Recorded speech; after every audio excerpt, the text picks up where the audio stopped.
Hello everyone, welcome back to another episode of r/slash Tales from Tech Support. In today's episode, when buying a replacement for an old machine costs less than repairing it, of course one will try to repair the old one.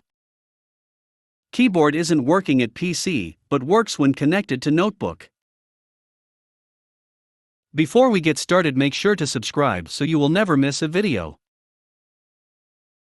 So let's get started. When buying a replacement for an old machine costs less than repairing it, of course one will try to repair the old one. The minds of humanity are riddled with strange turns and twists, and the more I see the less I understand how we could have achieved apex food chain status. Imagine, if you will, being an ancient human who decided that indeed, he liked the rock so much, he'd never use it to make a wheel. Or that he'd enjoy spears so much, he'd keep on repairing them even though guns are already the fashion of the year. Well, this is something similar, but it involves a computer, otherwise, I wouldn't be here writing about it. Only, it doesn't involve just any computer, no, for that would be ludicrous. It involves a touchscreen computer attached to a weighting machine that also doubles as a label printer. To finish the description of the environment, I am speaking about a small industry that works in rehydrating dried fishes to then sell them at the local supermarket chain. So they have work, they have a lot of work, and they cannot possibly stay blocked a single day.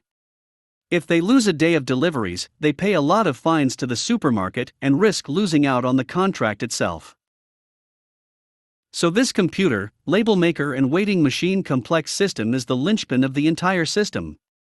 If that goes down, everybody dies. It goes down. Of course it does, because otherwise why else would I be called in? Mind you, I went into it completely fresh, out of knowledge of the situation at hand, with just the bare modicum of information delivered by phone. Hello, our machine broke, we need it fixed. Could you come look at it? It's urgent, says the client at 8:30 in the morning of a Saturday. Sure, but it's the weekend and it's going to cost you more, I answer, we're talking at least €80. That's not a problem, answers the client, urgency in her voice. So there I go, and lo and behold I witness a touchscreen monitor/computer ensemble plop down in a corner of a large warehouse where the average temperature is -4 degrees, and the humidity is everywhere. Yet it turns on. For that is a computer blessed by the god machines. However, it doesn't launch the program that makes the entire complex of label making and weighting work. It says some silly error like line 303, error, already in use by system, and I'm all like You see, this very important computer, with its very important program, have been custom built by someone who lives on the other side of Italy. To call him, and have him deal with his custom-made program would cost at least €800, as the woman/director graciously told me. So, it was indeed cheaper to call me. It wasn't going to end up cheap. Because the great glorious guy that had programmed the computer had used Java, but had apparently forgotten some key rules during his Java programming. So, whenever someone closed the program without first exiting a specific label, it kept staying in that label with a process. Hence giving a read-only option to the very same folder in which instead, the program should have been allowed to read/write. Did I discover that in 5 minutes? Of course not. It took me 2 hours and a half of checking to see if everything was fine, if the computer had taken damage, if there had been power outages and whatnot. Finally, I found the crux of the matter and most aptly went to change the settings. Only, I couldn't make the program stop running the process at startup. It went like this. PC turns on. Program launches. Stray rebellious process turns folder into read-only. Program crashes. Thus, I did the one thing that I believe is the genius spark within any tech support guy. I closed the program, hunted the process, closed the process, and then I renamed the folder in question. Why, you might ask? Because by doing so, the program would, indeed, crash. But it would crash with a different error, and a different exception. And lo and behold, once it did and I renamed the program, it worked like a charm. And everything was fixed. "That's going to be €300, I said as I wobbled out of there with a satisfied look. This time they paid without complaint. They had the job to rush, and without the machine they would have ended up on the streets, literally, so they were glad to pay it. But the tale of this wondrous machine isn't over. I am called once again because, apparently, all files are gone from the computer.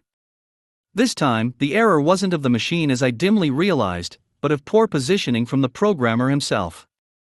He placed the Erase All Data button right next to the Backup All Data. And he didn't even put a warning, "Are you sure you want to erase this data?" check bubble. You push the button, you erase everything. And clearly, one of the workers had erased everything by mistake, and then denied it by claiming it was a faulty electrical problem. So in I come, like a glorious savior. Or at least, that's the plan. Turns out the Erase All Data button erases also all of the program's backups. Because why the hell not, of course. Thankfully, key rule number 1 is to always have a backup elsewhere. They didn't. Truly thankfully, I had a backup of the last time I had tinkered with the machine. Call me crazy, but better a backup in my pocket than one left in the hands of the people I have to work with. So, I plopped that in and recovered the data. At this point in time, I did warn them that since this was quite the problematic positioning for the machine, and that it was really important, then perhaps getting a redundancy in case of failure might be for the best. After all, if I wasn't around, what were they going to do? Call someone else? Have that someone else call me? And they actually said, why not? It sounds like a good idea. Not to replacing the machine. No, that would have been too easy. I mean, I'm all for helping out fellows in the business, but if one of my clients calls one of my business competitors and has them call me to solve the problem, then you know where things might turn sour real quick. Funny thing to add to this event with the machine, when the backup is done, the backup disappears from the USB. Because the program is indeed made in such a swell way that once you backup, you need to manually redo a new backup. This time, I felt nice and had them pay me just the disturbance and the half an hour it took to work it out, plus traveling expenses to get there. But the tale isn't over yet. They call me in a third time. The program isn't accepting new insertions of data, like fish names, numbers, price per weight and whatnot, and they can't seem to make it work. Turns out that in a previous row of the products table there had been a mistype, and someone plopped in a period rather than a comma. The end result was that, of course, such an exception could only be handled by preventing any further insertion of data into the entire table. Why did this happen? Because Java, that's why. And for the last entry of the tales of fish, salt and tech. The last time I get called in, their machine has decided to weight everything 0.11 grams regardless of the amount placed on the weighting machine.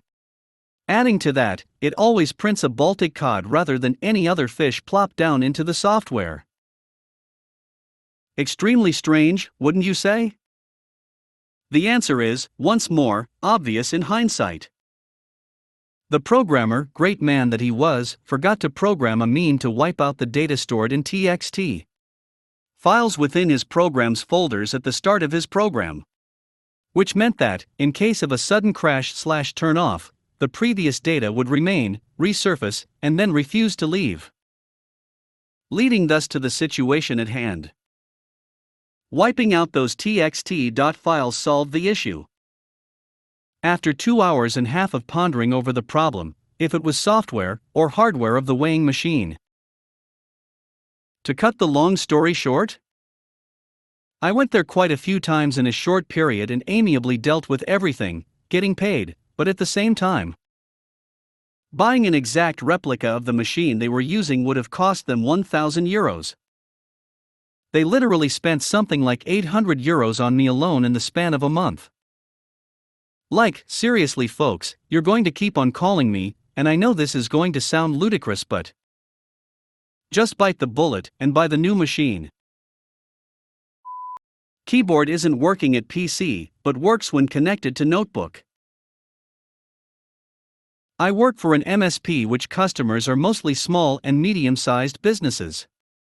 Sometimes one of our customers' employees need IT support at home, for example telephone doesn't work, etc. Today I got a call from a guy who is half retired. He works for one of our customers but is in retirement. He has a notebook and a PC. The PC is his private one and the notebook is from work. Here's the call. $G equals half retired guy. $M equals you already know who it is, it's your boy. $M, hey $G, how can I help you? $G, hello $M, my wireless keyboard on my PC isn't working, can you help me? $M, sure, do you have another keyboard around? $G, no I don't have another keyboard around. $M, do you have your notebook around? $G, yeah I have it right here. $M, okay can you please put the receiver of your keyboard in your notebook and test if the keyboard is working? $G, sure. Wait a second. I have put it in, but the keyboard is working with the notebook. $M, that's strange, can you restart your PC? $G, sure. After a few more troubleshooting steps including reboot, changing USB port, etc. $M, can you please connect the keyboard again to the notebook? I found it strange that the keyboard is working there.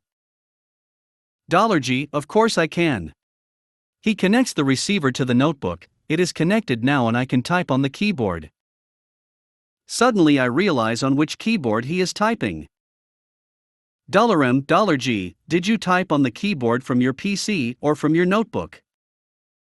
$G, on the keyboard from the notebook. I never use the keyboard from my PC when I use the notebook. $M, internally beating his head on his desk, can you please check if you can type on the keyboard from your PC? $G, oh, yeah that's not working either on my notebook. Case closed, keyboard broken.